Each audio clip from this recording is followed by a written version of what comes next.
Salutare, salutare! Eu sunt Radu, reprezentant al firmei Enabladini SRL, partener EMAG Marketplace.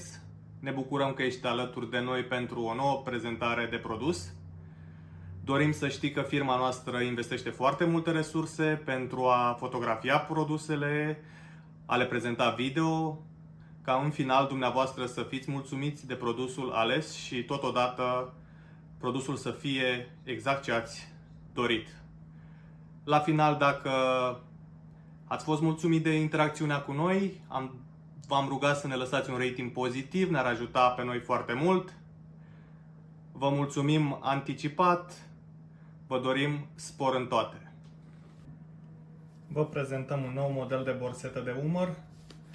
De această dată o borsetă unisex, fabricată din piele naturală de bovină, un model de calitate, o borsetă care arată foarte, foarte bine, este foarte colorată, un model mai special.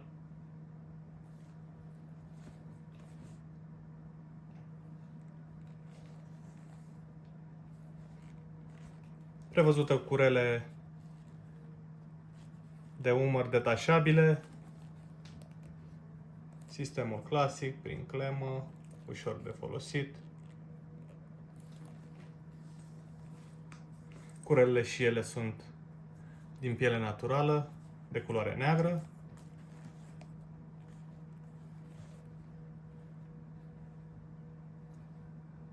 Iar borseta, după cum se observă, are verde, orange, vișiniu, albastru închis, albastru deschis pe margini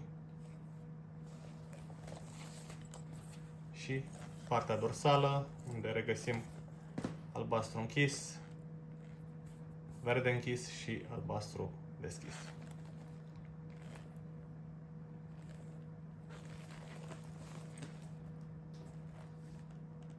Această borsetă are o dimensiune de 20 de centimetri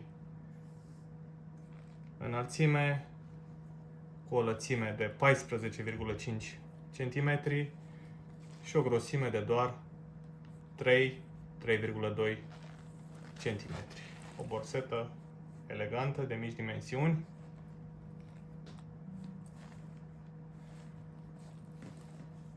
În partea frontală regăsim două buzunare cu fermoar.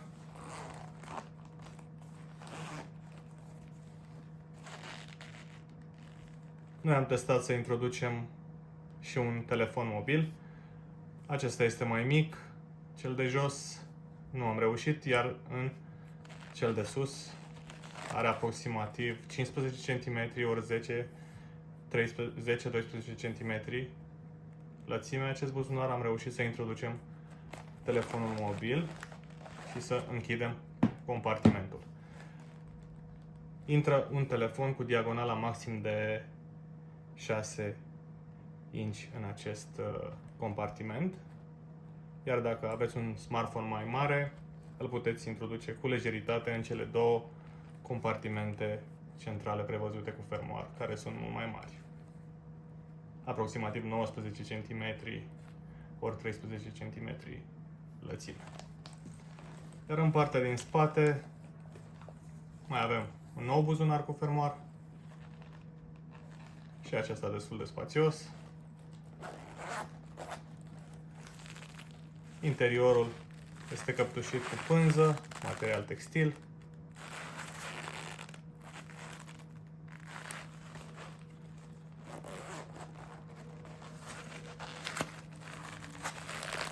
La fel și acesta. Pânză în interior. Un model care nouă ne place foarte mult. Un model colorat, foarte frumos. Sperăm să vă placă și dumneavoastră. Vă mulțumim!